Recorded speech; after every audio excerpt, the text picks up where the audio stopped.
महाराज जी, मुझे भगवान ने मनुष्य का शरीर दिया और सब अच्छी व्यवस्थाएं दी, परंतु जीवन में लगातार मिल रही असफलताओं से मेरा आत्मविश्वास टूट गया है, जिससे अकर्मण्यता और उदासीनता रहती है। जीवन पूरी तरह से दिशाहीन लगता है। ऐसा हम मान ही नहीं सकते कि किसी के जीवन में 100% असफलता ही असफलता है, नहीं मान सकते।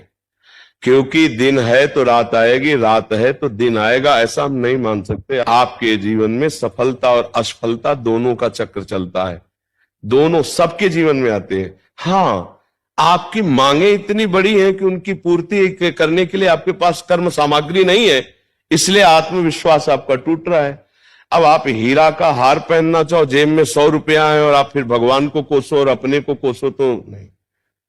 अगर 100 रुपया है तो आप 100 रुपए की ही कामना कीजिए, 100 रुपए की वस्तु की तो आपको परेशानी नहीं होगी। ऐसे ही आपका प्रारब्ध कर्म आया है, अब आप उसके अनुसार चलेंगे तो ठीक है, और उससे ज्यादा मांग करेंगे तो उसकी पूर्ति होगी नहीं, तो आप चाहे भगवान को कोसो चाहे अपने को कोसो, उससे कोई लाभ होने वाला है नहीं। इसीलिए विवेक की जरूरत है, ज्ञान की जरूरत है। क्या आप असफलता समझते हैं? आपको बोलना सिखाया, आपके कान है, कितनी सामग्री आपको भगवान ने दी, सफलता ही सफलता है।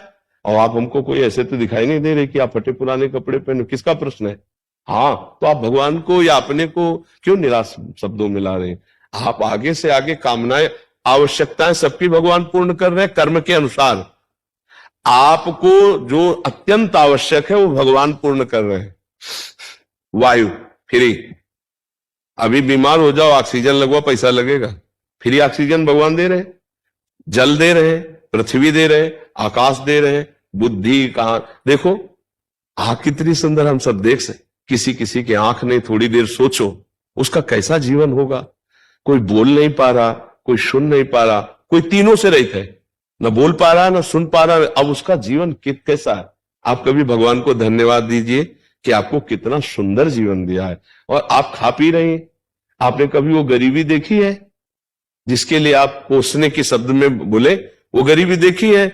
आप तो बहुत ऐसा लग रहे हैं कि अच्छे घर से हैं, तो आप ऐसा क्यों बोले? नहीं, आप ऐसा बोले क्यों? आपने अपनी वासना को इतना क्यों बढ़ा दिया?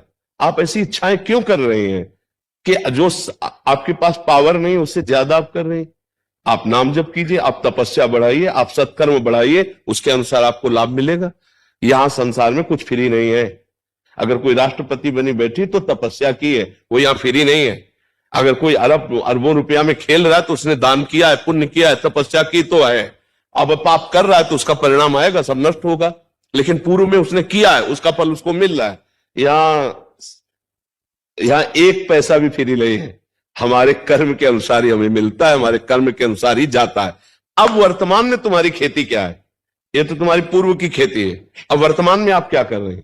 महाराज जी, वर्तमान में इतनी सब चीजों की वजह से मतलब कोई भी काम शुरू करो उसमें मुझे उत्सुकता नहीं है। नहीं नहीं, यही गलती कर रहे हो। पूर्व की खेती तो बिगड़ी हुई थी हमारी, अब पूर्व को लेकर वर्तमान की बिगाड़ दे तो मूर्खता ही है ना।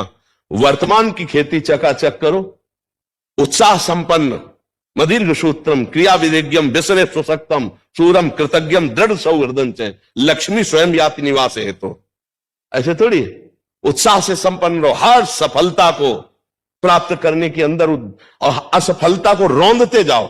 एक बार असफल होंगे, 2 बार असफल होंगे, 3 बार असफल होंगे, चौथी बार मुझे ज्ञान हो जाएगा मैं क्यों असफल हो रहा हूं, और उसमें निकल जाएंगे। ऐसा नहीं कि किसी के भाग्य में इतने लिखा है कि हर बार असफल होता ही चला जाए, ऐसा कभी हम नहीं मान सकते।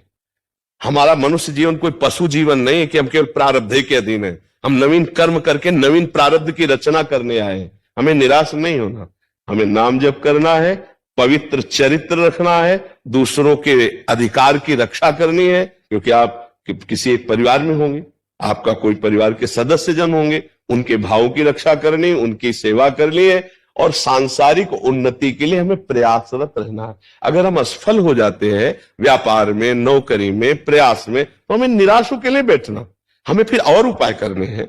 किसी न किसी दिन सफलता हाथ लगी जाएगी। ऐसा नहीं है कि हम असफल होते ही चले जाएं। हम आपको एक शास्त्रीय दृष्टांत देते हैं। विद्यारण्य नाम के बहुत बड़े सन्यासी हुए हैं। वो गरीब ब्राह्मण के घर पैदा हुए थे, माता पिता के पोषण के लिए उनके पास व्यवस्था नहीं थी, तो वो चूंकि ब्राह्मणत्व में थे तो उन्होंने संतों का संग किया था, तो गायत्री अनुष्ठान किया। 24 लाख गायत्री का एक पुरस्चरण होता है। उन्हें कुछ नहीं मिला।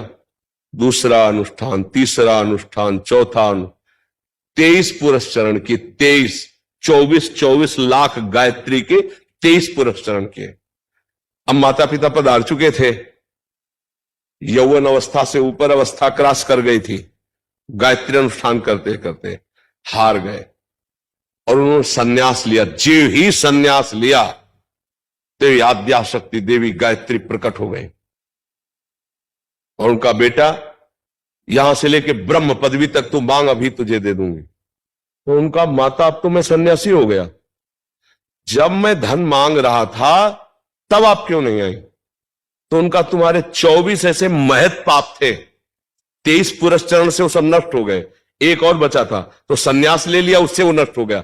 अब तुम देवराज इंद्र पद का, कुबेर का खजाना मांगो तो मैं दे दूंगी। बोले अब सन्यासी हो गया, मुझे इसकी जरूरत नहीं है। तो इससे हमको ये मिला कि जब तक हमारे पूर्व के पाप हैं तो वो हमको उन्नति में बाधा डालते हैं, हमारा प्रयास असफल हो जाता है। तो हमको